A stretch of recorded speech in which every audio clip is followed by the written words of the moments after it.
Hey guys, welcome back to Medical Coding with Blue. Today is going to be story time / answer, okay? I got a comment on one of my videos about that the person said that she heard that sometimes coders may skip over harder charts and try to just do a bunch of easy charts. Doesn't the supervisor step in, or does the supervisor step in to make sure that the work is distributed evenly? Okay. So I'm going to talk about my experience with this, okay? This has been part of my being a coder for many years, okay? And it's all going to depend on how you approach things. So, all right. I am one of those ones that I like to do things right, okay? I am like everybody else. I want to be able to meet my quota. I want to be able to get a lot of charts done. I want to feel like I got a lot accomplished at the end of the day. But at the same time, I'm not one of those ones that likes to just skip over a bunch of hard stuff and then go for the easy stuff. Should a supervisor step in to make sure that this doesn't happen? Yes. Does that always happen? No. Because in my experience, and this is where I'll go ahead and start talking about the story. All right. So the way that the work was distributed before was me and another lady shared the clinic, right? We had 4 clinics that we shared, okay? And she would do 1 week on and I would do 1 week off. But all of the encounters that were brought in during that 1 week, it takes like 2 weeks to complete. So basically on my week off, I'd still be working, and then she'd take the following week and we would just rotate this way. There is a problem with this because if one person is coding and then the same provider has another coder that's coding, and that other coder is maybe not really paying attention to the detail as much as they should, it does impact the provider. And you will learn that word RVUs really quick, or that acronym RVUs really quick when you become a medical coder, and how important it is to make sure that everything that is being documented is being picked up properly. Okay, and if something is not being properly documented, the provider needs to be educated as to why. Because of course, if there's a laceration, we need to have measurements, and if the measurements are not there, then of course we're supposed to pick up the lowest level one, which if the provider is going in and working with many layers of the skin, and then perhaps the muscle and the tissue, that's a big difference between a simple, straightforward laceration repair versus a more involved one, more complex one. So this is why, sometimes providers don't understand why this is important. This is why this is important to know what the measurements are. So, but that's just, I don't want to get off too much on that topic. But so me and this other lady, we shared the clinic, and I would do all of my work, and sometimes she would fall behind. And there was many reasons, and I'm not going to get into them, why she fell behind. But she was going to go on leave, and she had a 2-week slot open up that she was just going to be gone for 2 weeks. And I said, okay. And I had told her, I was like, can you let me know what days need to be complete, so that way when the auditors come through, everything will be complete. Because in my facility, if an encounter is not touched and the auditor gets a hold of it, whatever is selected already by the provider is what is, being counted. So if it is incorrect, which at the time, because we weren't in the clinic at the time, and so they sort of did things rogue, and I was still relatively new to coding that clinic. They whatever they select is what the answer is, right? But if it's wrong, it's wrong, okay? And it's a mark against the hospital, so on our overall accuracy. So I told her, I was like, hey, I'm all caught up, can I just let me know what days, so that way I can go ahead and fill in the gap since you're going to be gone. She says no. And I said no. And she goes no. And I said, okay, well, I said, can I ask why? And she goes, the supervisor has not come up with a plan. She knew I was going on leave, She has not come up with a plan. So no, I'm not telling you what days need to be complete. And I said, okay, well, if it's just me and you working in this clinic, shouldn't we be working together as a team? No. The supervisor needs to say, okay, well, I don't think that's fair. I don't think that's right, but okay.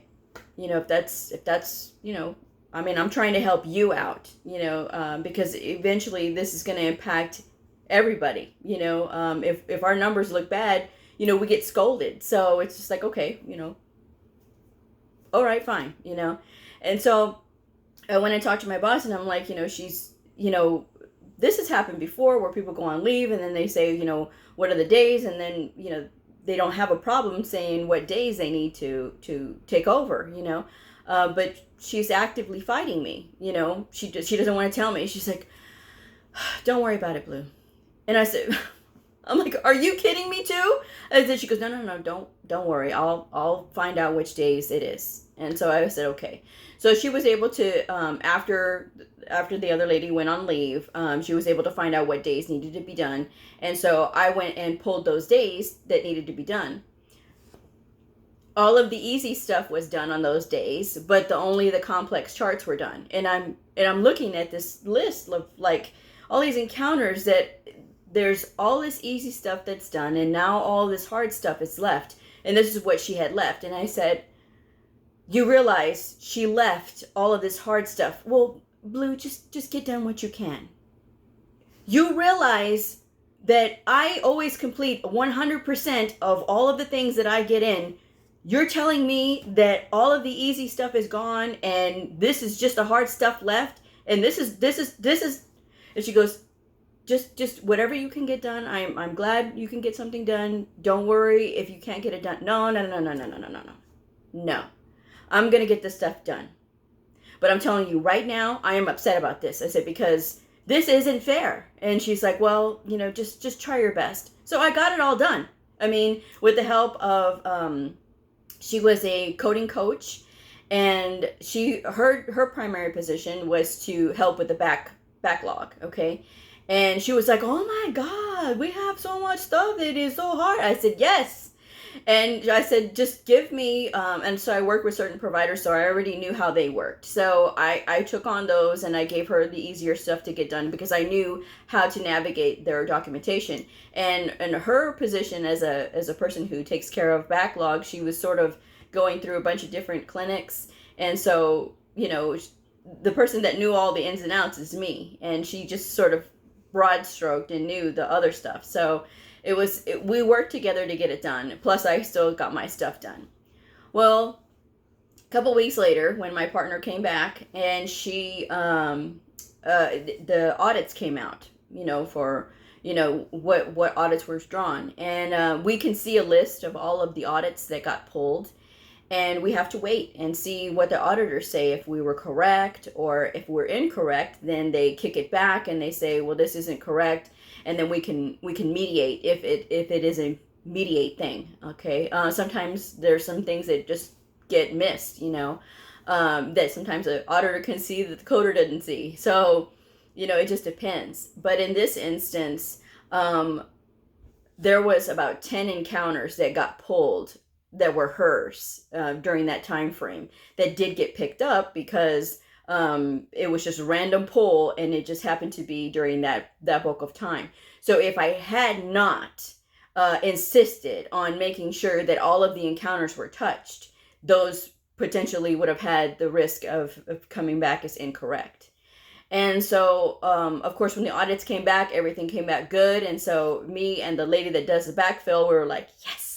And so I told my boss, I was like, and she says, I know, Blue.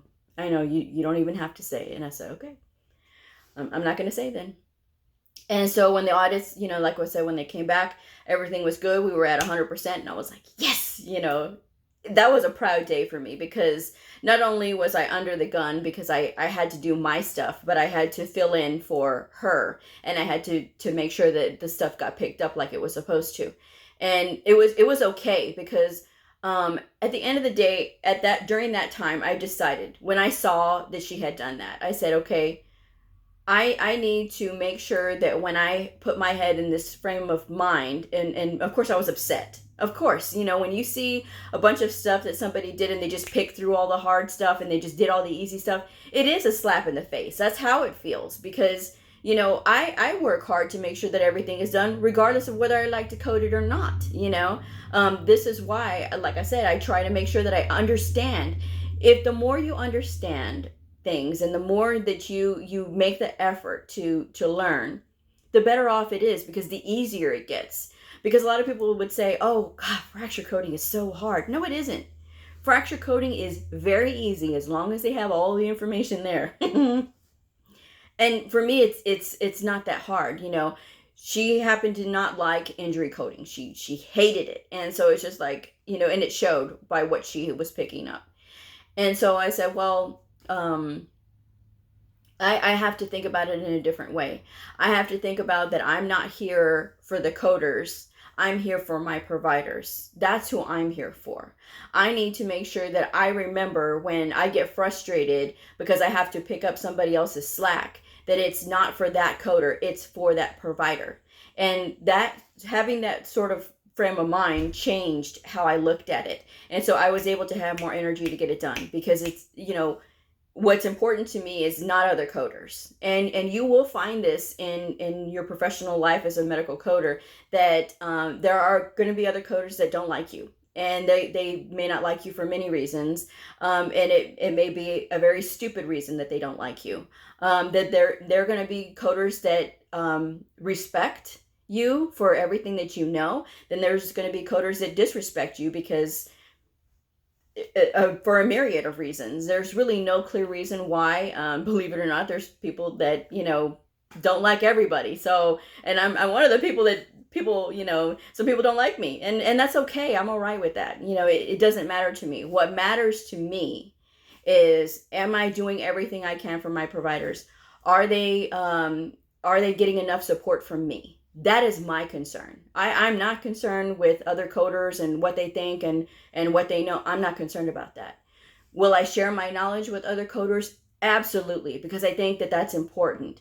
But sometimes, in the case of the one that she skipped everything, she just didn't care, didn't care to want to do all this hard stuff, supposedly. So, I mean, and so when we had gotten those results back, she sent an email and she's like, oh, girls, thank you so much for picking up the slack while I was gone. I really appreciate it. And to me, that felt like a slap in the face. Because why? Because she didn't want to give me those dates to begin with. She didn't even want to give me the list so that I knew. I had to go out of my way to find out this information. All because she had this thing about our supervisor not putting out a plan. If you're going on leave and your partner is asking you, hey, how can I help you? Isn't that plan enough? Because to me, when they run reports, and this is another thing too, if maybe you're skipping charts or something like that, there's reports that supervisors can run to know if you're looking at a chart. Every single time you are in an electronic record, your name is on that record, right? It'll show there's an audit trail, right? And it'll say, well, this person was in this record at this time and this time, and then they got out. Okay, well, if your numbers are not matching, the number of records that you complete is not matching what you did, right? Then they're going to say, well, why did you skip all of these charts? What's going on here? So if you're doing that, you may get away with it for a little while, but you may not always get away with it, okay? And think about your fellow coworkers. If you are sharing a queue, right? A queue of all these encounters that are coming in, and you start actively skipping charts, number one, it's wrong. Okay, it's wrong of you to do that, because somebody else has to pick up that slack. And especially if you work like for a level 1 trauma center and you keep doing that, somebody else has to pick up that burden. Now, if it was only you and somebody did that to you, you wouldn't like it. Okay, same thing. So try to work through those encounters that you feel are very difficult. If you're having a problem, try to look up and understand as much as you can about whatever it is that's confusing you. Okay, if it is E&M leveling that you're having a problem with, read books about E&M leveling, watch YouTube videos about E&M leveling. If you're having a problem with maybe coding like certain procedures, look those procedures up online and find out what is the process of this procedure. What are they doing? So the more that you find out and you learn about things, the easier things become, because not everybody's going to have the same energy when it comes to coding. There have been people that I know, okay, that they literally said, I'm coming here to collect a check and going home. And that's not right in my mind. If that's what you're doing, that's wrong, especially if you're a medical coder, because we get paid very well to take care of these records and make sure that they are coded appropriately. I'm just saying. So I may make some people upset about that, but at the same time, the reason that we get paid what we get paid is because we're supposed to have this technical knowledge of how to navigate these books, and we're all learning. You seen me the other day where I learned about the suture removal and the dressing change for surgeries. That was a different one for me. So I was like, oh, okay, so you guys are helping me to learn too. So, but like I said, I didn't appreciate it because I felt like it was a backhanded comment for her to say that, oh, I really appreciate, because she was not a part of that. She was not a part of saying, well, here, this is what I need done and things like that. So I learned then to never count on anybody else to help me out, because the lady that did help me, the one that was the coding coach that ran around doing the backfill for all these clinics, she would ask me occasionally, and this was in the time when I was in the office with all the bullpens. She would come over and she would say, hey, are you backlogged in any way? Can I help you? And I swear my partner had a radar that she could hear, and she was like, oh no, but I need you. When you get done with her, can you come help me? And before I could even say anything, because there was times when I did fall behind, either the holidays or, I was out sick, and like I said, many, many years ago, I was battling my asthma, and I was, newly diagnosed. When you're asthmatic as an adult, it's much more dangerous because you don't realize the things you can and can't do. I never grew up with asthma, so I was out quite a bit. But before I could even open my mouth, she was like, oh no, I need your help. And so I said, no, you know what, it's okay. Go ahead and help her. It's all right. I'll get it done. She's like, oh, no, I can help you. And I said, no. Don't worry about that. She's the one who needs the help. You can go help her. It'll be okay. And then she's like, okay, well, if you need my help. So I said, all right. So she would go and help her, and she would tell me later, she's like, man, she's got a lot of hard stuff. And I was like, it's not all hard. But yes, these things do happen. Hopefully you have a good leader in place that'll run those reports and find out that information. So, sometimes you may get away with some things, but not for a long time, And not only that, your coworkers learn what your work habits are. And if your coworkers learn what your work habits are and you need help one day, you may not get that help. So I'm just saying,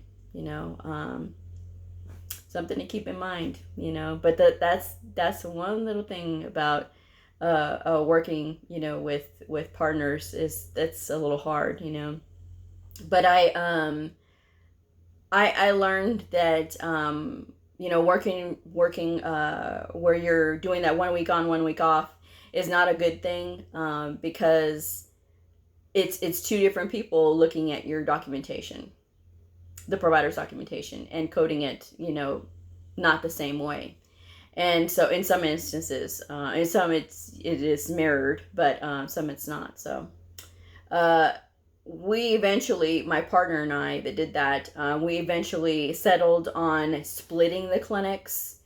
So what we did was we got all the providers from, that clinic, orthopedics, podiatry, and so on and so forth. And we literally split the providers in half. So I would take 10 and she would take 10. And, we would be able to work that way. So we could just concentrate on those 10 providers or those 5 providers or whatever. And we can be able to work and build relationships with them that way. So that was how we were able to change things. That worked for me. However, for her providers, they still came and asked me questions, and that was fine for me, so. But yeah, but yes, it does happen.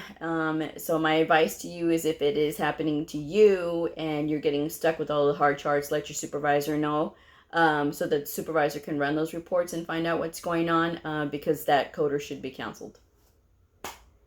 And that's all I got for that one. So, but yeah, not a usual sunny story, but it is the truth. This is what does happen. So if you are a medical coder, a medical coding student, somebody curious about the fascinating world of medical coding, a provider or a nurse, I invite you to like and subscribe and follow me on my journey in medical coding. All right, I will see y'all on the next episode. Bye.